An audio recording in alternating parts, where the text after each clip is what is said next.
హల్లెలూయా. కానీ అక్కడ ఇంకొక మాట రాయబడి ఉంటుంది. అది లూకా సువార్త 24వ అధ్యాయం 4, 5 వచనాలు.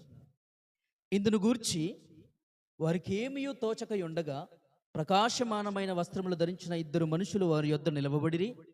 5వ వచనం, వారు భయపడి ముఖములను నేల మోపి ఉండగా, వీరు సజీవుడైన వానిని మీరెందుకు మృతులలో వెదుకుచున్నారు? గట్టిగా చప్పట్లు కొట్టి ప్రభువుని స్తుతించు.